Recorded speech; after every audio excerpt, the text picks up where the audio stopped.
Lately I've seen a lot of glaze for Old SL and how the current one is terrible, and it's making me wonder, have any of these people ever played Old SL? Now don't get me wrong, most of my playtime was in the old versions of SL and I've loved it, but that's also the same SL where humans can infinitely loop SCPs without ever getting hit. Or plot twist, there's an 079 and he's just gonna lock a door on you for literally a minute straight with zero cooldown. Or you know, he could also just instantly win the game as the only checkpoint has a Tesla gate on it. Oh yeah, that's also the same SL where the meta was based around nobody being able to see shit, so people crank their brightness up and use sniper scopes to wipe waves of humans who can't even see them, but they could just abuse a ridiculously OP Logister. Oh yeah, that's also the same SL where the ball is useless and playing 173 was as fun as shoving a metal stick with spikes up your ass. Sorry, anyways, my PTSD rant aside, to settle this mystery once and for all, I've decided to compare basically every aspect of SCP SL from 2018 to 2025, so my dear strong and independent viewers can make a choice for themselves. Which SL is actually better, or are they just both shit? Anyways, let's get right into it. Firstly, let's start with the movement. You may notice that in the old versions we have infinite stamina and we kind of jump around like we're in zero gravity. There's also zero movement penalties for guns and armor doesn't exist. This automatically makes juking and avoiding SCPs 100 times easier. But trust me, it's balanced by the SCPs being unbalanced. You'll see what I mean soon. More human mechanic differences you may notice are mostly quality of life ones. For example, there's no hot keybinds, meaning you gotta click on each thing in your inventory if you want to pull it out. But the fun part is that you can't change their positions. So the order you pick items in is how they'll stay in your inventory unless you drop them and pick them up again. Speaking of dropping, you can't drop any ammo nor know how much you have without this iPad you'll have to navigate. Also, when humans die, their items just kind of drop and many get hidden inside their corpse. Now, as much as this may be annoying, I do kind of like this as it adds to realism. Like if you just shot a guy dead, his pockets will just get magically emptied and you need to actually search his body pocket by pocket. But anyways, let's talk about the elephants in the room, the models and the facility. Now obviously everyone knows about the humans model change. They basically went from looking like an inbred child of Roblox and Gmod to like a CSGO 2 civilian DLC. And honestly, I really like both. But the new item animations and these sexy gloves are obviously superior.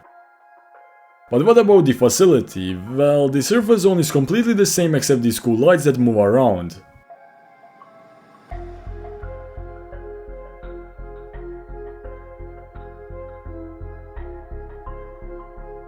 The entrance zone is completely the same, yup, it's identical pixel by pixel if ignore that there's now 2 checkpoints instead of 1, which also include loot and have this window, which is basically only used by people role-playing as Walmart employees. Now heavy containment is where it gets crazy. The hallways and rooms in the old heavy were all repetitive, mostly being filled with doors, unlike the current heavy where there's almost zero doors.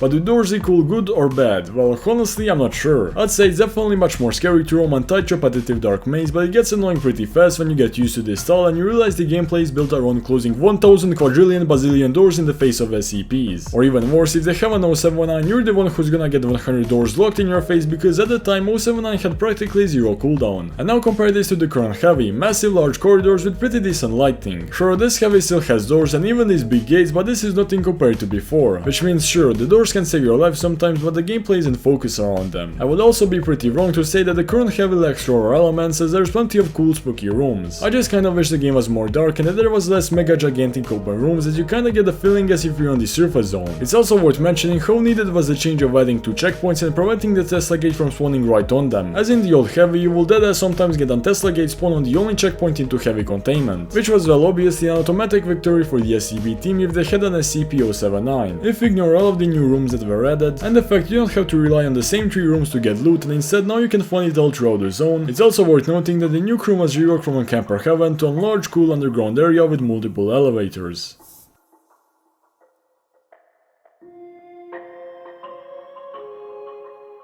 And if you think this room wasn't that bad, allow me to explain some things to you. So the only entrance to this room is this elevator. The humans in this room have these cool bunker windows to just firing line execute anybody that goes through it. That is, if they don't just kill them with grenades they can find in these lockers. Besides this, there's also many good choke points and spots in the room that you can use to fuck over your enemies. And if shit hits the fan, you can just lock yourself in the room and do one last final stand. If you ask the most intelligent AI in the world to design a super camper friendly room, I don't think he could come up with this. Not to mention that you can't force them out with the nuke, cause they're literally in the nuke room. Anyways, besides these good changes, I wanna say fuck you for taking our server room. I don't think y'all can comprehend the joy of just surfing through this room and breaking ankles. Or if you're the last SCP, this was a perfect room for a desperate last stand. Sure, there's this storage room which kind of replicates it, but not really. Also, fuck this elevator that's literally never there when you need it. Anyways, I kind of got passionately off point, so sorry for that, but that's all of the changes of the heavy containment. Like containment is for the most part identical, except that there's no community art in this one of the Class D. They also removed my beloved Oatville room, which served absolutely zero purpose, but I don't know, it's just kind of cool.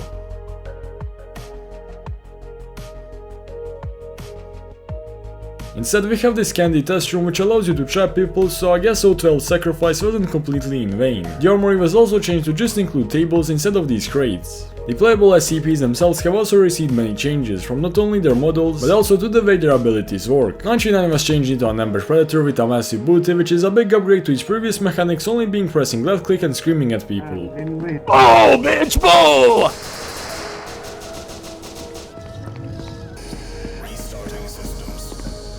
Oh hell no!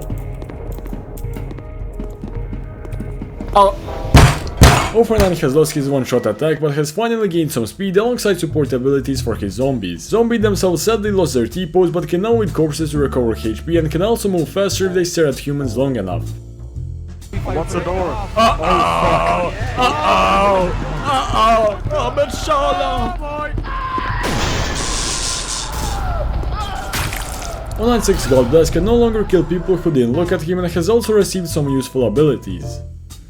The biggest glow up for an SCP honestly has to be the 173 one. Despite the OG model being beautiful, playing him was painful as hell. You couldn't choose where you'll teleport, meaning you'd need to mathematically calculate the timing of your next teleport and its distance, whilst calculating and combining the position of a human with infinite stamina. The main gimmick of 173 was that you will move faster the less HP you have, which will actually cause you to be faster than the speed of light. But it's honestly not a fair trade-off considering a solo facility guard can take 10% of your HP in 5 seconds because none of the SCPs have Hume Shield. Now I don't know how do I feel about SCP-106. Sure, his current stalking abilities are cool as hell, but there was nothing more terrifying than him just walking towards you and not caring after your squad fired 1 million bullets into him. Yup, before his rework, 106 had insane bullet damage reduction and would also instantly send you to his pocket dimension. However, his downside was that he could be recontained without a single shot fired if a human was sacrificed for the femur breaker procedure.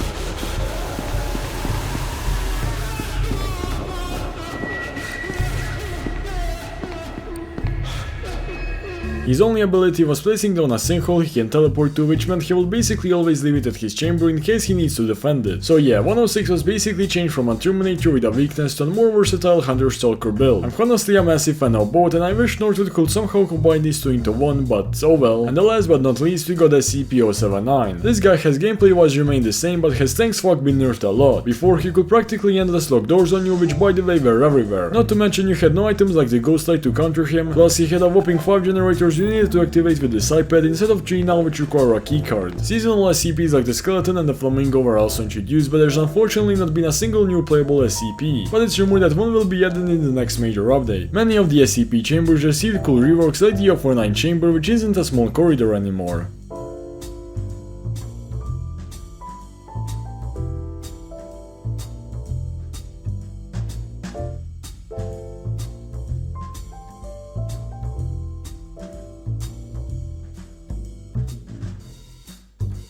'99 spawns in an RTX laboratory instead of this pit.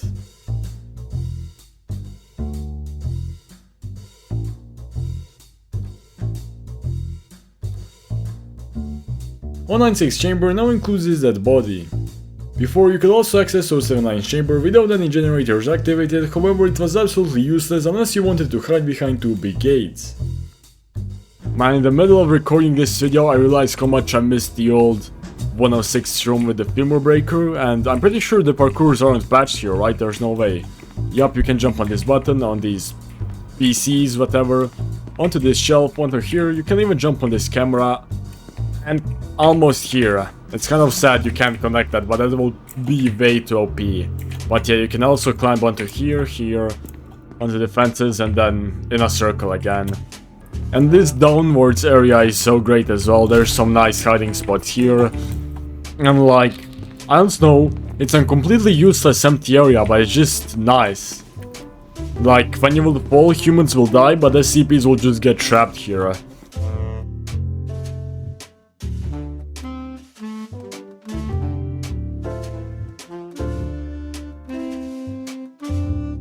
The lore back then was basically non-existent until the early 2020s, but now we got all kinds of papers throughout the facility and many cool audio log-like videos with a story that also landed its spot on the official SCP SL wiki. Now I honestly don't give a shit about any of this as I'm not unemployed enough to study video game lore, but I gotta give props to the writer team, because even if I wanted to learn, it will take me hell out of time due to how many things can be found throughout the facility and on the internet. Another major difference is in the weapons. Many of them received new modern models while some of them were completely replaced. For example, the P90 was replaced by the Crossfactor, whilst the USP was I guess replaced by the revolver, which is kind of sad because the USP was the GOAT. Sure, it's an OP pretty no skill weapon, but there's nothing like busting in your pants after you just landed a triple headshot combo with it. You could I guess say the revolver is kind of the same, but I don't know, it's just not the same for me.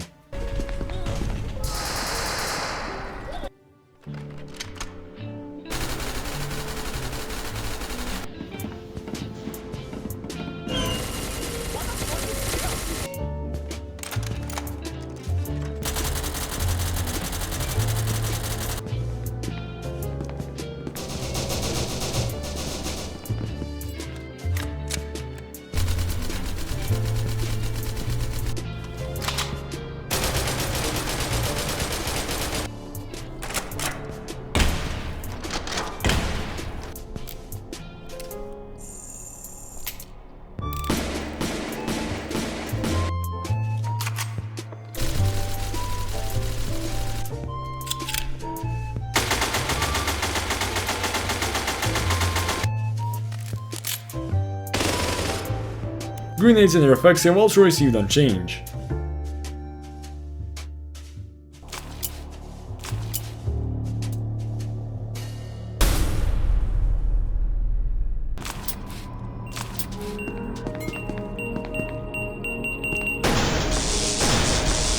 And as for the experimental weapons, the Micro HID has also received a model change as well as having 2 modes now.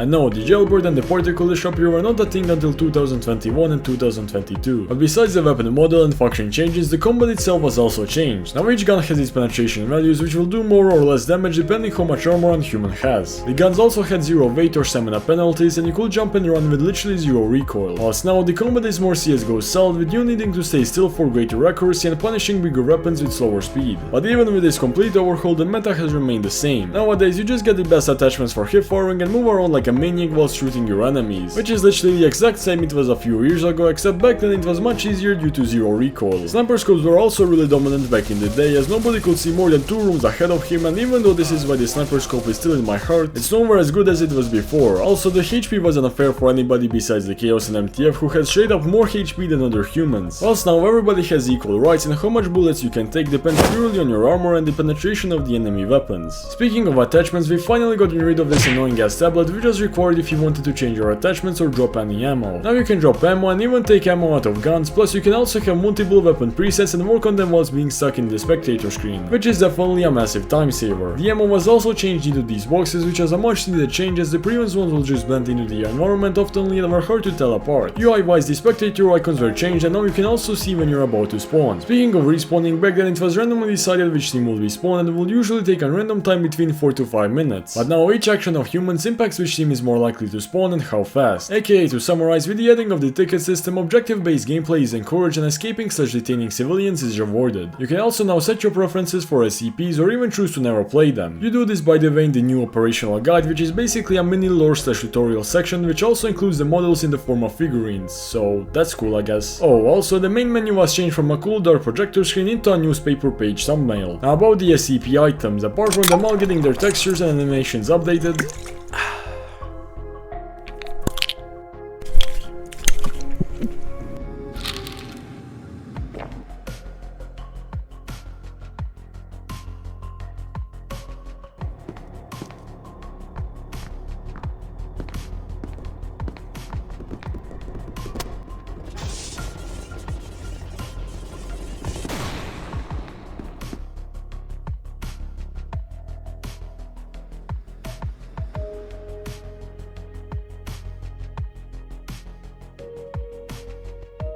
Some new ones were also added because like who doesn't wanna talk to dead people or have wall hacks? Wait, tubes, this got massively nerfed into a submarine sonar. But I guess they're still cool. And though, how could I ever forget the ghost light which completely fucks over the 079. There's also the yapping gun which is pretty strong. You almost said something. Now I'll speedrun some miscellaneous changes I didn't mention earlier. What armor humans have can now be seen on their body in real time. They also have many real-time animations for items they use. Doors and openable cabinets have new displays that let you know what permissions you need to open them. All of the keycards have received a model change so they are easier to tell apart, plus you can also make your own custom keycards now. Also, many of the other items have received model upgrades. Many parts of the heavy containment zone have reactive alarms. For example, if an explosion happens or somebody gets killed, these will turn on and beep until things calm down.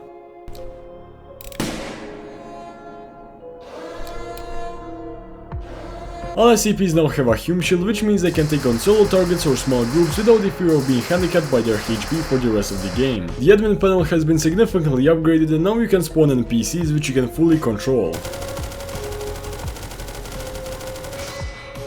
There's also a few new achievements that have been added into the game. Bullet holes now remain in the wall and you can even see the traces of some bullets.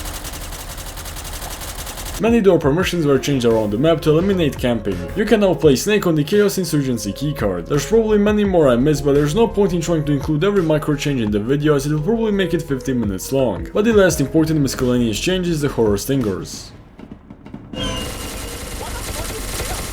Yes, they were in the previous versions, and yes, they were peak as fuck. Now, I don't know why did Northwood remove them, but it's been confirmed in a public Patreon post they're coming back. Plus, they're also now addressing many other concerns people have expressed, however, I can't say what they are unless you buy their Patreon. So yeah, womp womp. But I've gotta say that with the future updates that we shall get by the end of this year, the future of SCP SL is looking hella bright and beautiful. Hell, even more than my fucking future. But that doesn't mean I don't appreciate its past. I had so many fun memories in the old version, even if it was a pain in the ass to play. Its goofiness and shittiness just hit differently, and it was one of the most fun times I had in the career of my gaming, which is why I'm kind of sad seeing people fighting over which one is better or saying that SCP SL nowadays is shit. Also, I hope people don't for some reason get an impression I'm glazing Northwood with this video because, well, I'm not. I literally made a video roasting their human models once they came out and was even asked to change the thumbnail to not reference a certain thing, so yeah, take that as a license of non-glazing, I guess. Anyways, I think that's all of the changes there is to cover from 2018 to 2025. Which version do you prefer? Make sure to let me know in the comments. Next, I'd recommend learning what the best SCPs in SCP SL are, or how I almost jumped off a building trying to speedrun every single SCP SL achievement. Massive shoutout to my channel members and Patreon supporters. Make sure to subscribe, thank you a lot for watching, and I'll see you next time.